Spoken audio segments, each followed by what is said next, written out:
দিদি, ও দিদি, বাড়িতে আসো। একখানা কলস লাগতো গো আমার। মাটির একখানা কলসে করে পানি নিতুম। আজ ঘাটে পানি আনতে গিয়ে হাত থেকে কলসটা পড়ে ঠাস করে ফেটে চুরমার হয়ে গেল। কি যে করি এখন? হাতে তো পয়সা করিও নেই, কলস ছাড়া চলবেও নেই।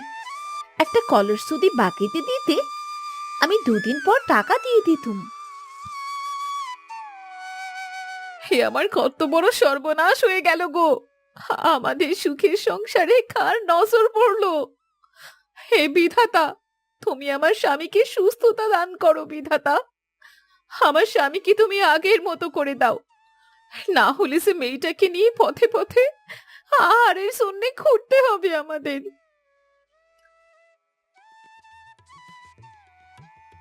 ও দিদি, কি হয়েছে? এত রক্ত কেন গো? হে কি, দাদার মাথায় কি হয়েছে? সব আমার কপাল গো মিনতি, সব আমার কপাল। তোমার দাদা মাটির কলস বানিয়ে বিক্রি করতো, আর সব রোজগারের টাকা দিয়ে বেশ ভালোই চলছিল গো। হাত চালিয়ে কাজ করতে হবে। কত কত কাজ রয়েছে আমার হাতে।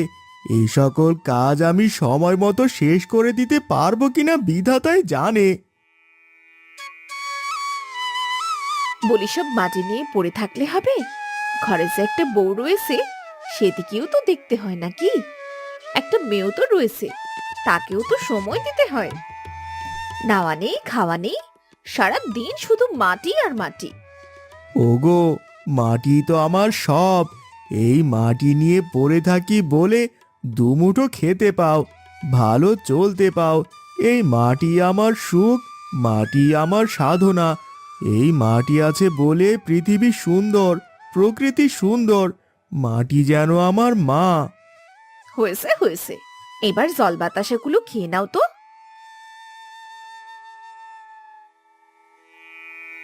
বাবা, ও বাবা, বাবা গো, তুমি আমায় একটা পুতুল বানিয়ে দাও না গো বাবা। প্রতিদিন শুধু তো কলসি বানাও, আজ না হয় আমার জন্য একটা পুতুল বানিয়ে দিলে। আমি তোমাকে এক্ষুনি একটা সুন্দর পুতুল বানিয়ে দিচ্ছি। তারপর সজল তার মেয়ের বায়না মতো একটা সুন্দর পুতুল বানিয়ে দেয়। কি মজা, কি মজা, আমাকে পুতুল বানিয়ে দিয়েছে বাবা, কি মজা। ও বাবা, এই পুতুলটার একটা নাম দাও না গো। কি দেওয়া যায়, কি দেওয়া যায়? পেয়েছি! তোমার এই পুতুলের নাম পরি। এটা আমার পরি মেয়েটার পরি পুতুল। ওই দেখো বাপু, মেয়েকে পেয়ে এই বুড়ো মাটার কথা একেবারেই ভুলে গিয়েছে। বলি মেয়েকে পুতুল বানিয়ে দিলি, আর এই বুড়ো মাটাকে কি চোখে পড়েনি? আমাকেও তো পুতুল বানিয়ে দিতে হবে।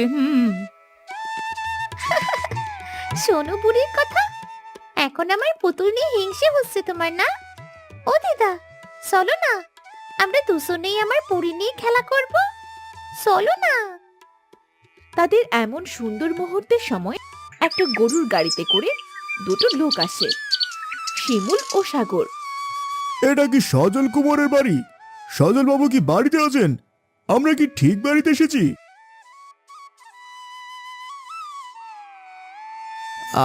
আগে আমি সজল কুমোর। বলুন সাহেব, আপনারা কেন এসেছেন এই কুমোরের কাছে? কি প্রয়োজন আপনাদের? আসলে আমরা খবর পেয়েছি আপনি খুব সুন্দর মাটির কলস বানান। আমরা আপনাকে অফার করছি, আপনি কাল থেকে যত কলস বানাবেন সবগুলো শুধু আমাদের কাছে বিক্রি করবেন। সত্যি সত্যি বলছেন বাবু? এ তো আমার পরম পাওয়া। আপনারা সত্যি আমার সব কলস কিনবেন? আমার যে কি খুশি লাগছে না। বিধাতা আমার দিকে মুখ তুলে তাকিয়েছেন। সত্যি বিধাতা, তুমি গরিবের মাথার ওপরে আছো। তুমি সত্যি অসীম, তোমার তুলনা হয় না। তুমি কখন কার হয়ে আমাদের ঘরে আসো আমরা তা বুঝতে পারি না। তাহলে কথা ওটাই রইলো, আমি কাল সকালে গাড়ি পৌঁছে দেব, আপনার সব কলস নিয়ে যাবে এবং আপনার প্রাপ্ত টাকাও আপনি পেয়ে যাবেন সাথে সাথে।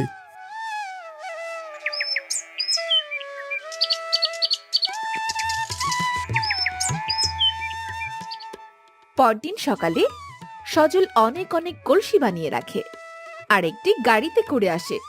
সাথে সাগর ছিল। সাগর এসে সজলের কলসগুলো গাড়িতে উঠিয়ে নিয়ে সজলের হাতে মোটা অঙ্কের টাকা দিয়ে চলে যায়। কত টাকা! গিন্নি, গিন্নি গো, বলেছিলাম না এই মাটি আমার সব, এই মাটি আমার সাধনা, এই মাটি আমার মা। আজ এই মাটির জন্য আমি এত টাকা পেয়েছি। সৎ পথে কাজ করি, মাটি ছাই নাহি লাজ। এইভাবে রোজ রোজ সাগর এসে সজলের মাটির কলসিগুলো কিনে নিয়ে যায় আর সজলকে মোটা অঙ্কের টাকা দিয়ে যায়। সজল কয়েকদিনের মধ্যেই ধনী হয়ে যায়, বড় বাড়ি করে নেয়, গোয়াল ভরা গরু কিনে নেয় এবং একা হাতে আরো বেশি বেশি করে মাটির কলস বানাতে থাকে। কিন্তু এই সুখ বেশি দিন সয় না। একদিন সজল, এই সজল! এ কি জমিদার বাবু, আপনি আপনি কষ্ট করে আসতে গেলেন কেন? আমাকে বললেই তো আমি আপনার কাছে পৌঁছে যেতাম। গিন্নি, এই গিন্নি, জমিদার বাবুকে বসতে দাও। আমি তোর বাড়িতে বসতে আসিনি, আমি তোকে সোজা সাপটা বলতে এসেছি, তুই কাল থেকে কোনো রকম মাটির জিনিসপত্র বানাবি না। কিন্তু কেন, কেন বাবু? সেই আমাদের পূর্বপুরুষ থেকে আমরা মাটির জিনিস বানিয়ে এসেছি। আমার দাদুর বাবারাও মাটির কলস বানিয়ে জীবিকা করত। আমার দাদু বাবা তারাও করত, এখন আমিও করি। আর আপনি বলছেন আমাকে মাটির জিনিস বানানো বন্ধ করে দিতে? এটা হয় না, এটা হতে পারে না। আমার গ্রামে কোনো রকম মাটির ব্যবসা হবে না। কাল থেকে যেন না শুনি তুই আর মাটির কাজ করছিস। কত কাজ আছে, তুই সামান্য একজন মানুষ। কোথায় তুই আমার বাড়িতে কাজ করবি, আমার জমিতে কাজ করবি, আমার গোলামি করবি, নয়তো তুই দিন দিন মাটির কলস বিক্রি করে আমার মতো ধনী হতে যাচ্ছিস আমার সাথে টেক্কা? এইসব আপনি কি বলছেন বাবু? আপনার সাথে আমি কেন টেক্কা দেব? সব কিছু তো বিধাতার দান। বিধাতা পারে না এমন কোনো কাজ নেই।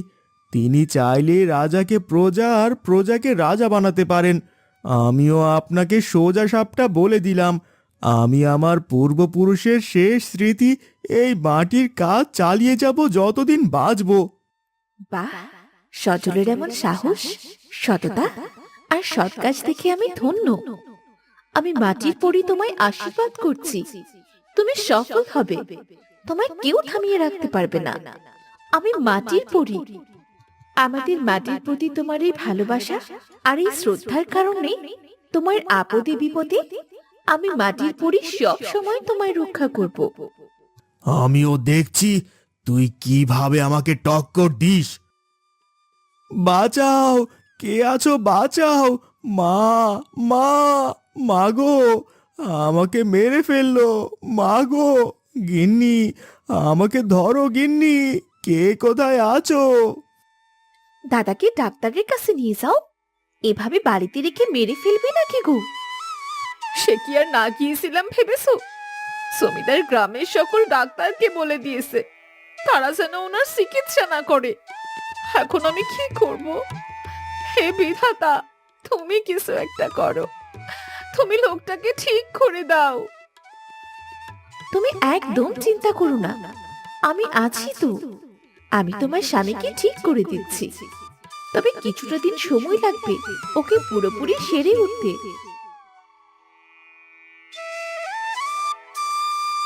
জয়, মাটির পরীর জয়। মা, মাটি মা, আপনি দেখা দিয়েছেন মা। ওই জমিদার আমার সব কলস ভেঙে তছনছ করে দিয়েছে মা। আমি এবার স্ত্রী সন্তানকে কিভাবে দুবেলা দুমুঠো খেতে দেব মা? আমার তো সব কিছু শেষ। তুমি একদম চিন্তা করো না তো বাচ্চা। আমার প্রতি তোমার ভালোবাসা দেখে আমি সত্যি খুব খুশি হয়েছি। আমি তোমাকে এই হীরের কলসটা উপহার দিচ্ছি। তুমি এই হীরের কলসিটার কাছে যা চাইবে তাই পাবে। এমনকি তুমি যদি এই হীরের কলসির সামনে গিয়ে বলো তোমাকে 100টা মাটির কলস দিতে, সে তোমায় তাই দেবে। তুমি এই হীরের কলসির কাছ থেকে সবকিছু চেয়ে নেবে, মাটির কলসও চেয়ে নেবে। এই মাটির কলস আগের মতোই বিক্রি করবে। তোমাকে যে কি বলে ধন্যবাদ দেব মাটিমা। আজ তুমি না দেখা দিলে সত্যি আমার স্ত্রী সন্তান দাঁড়ে দাঁড়ে ঘুরতো গো, মানুষের লাথি গুতা খেয়ে বেড়াতো, আর ওই জমিদার তো আমাদেরকে গ্রাম ছাড়াই করতো গো।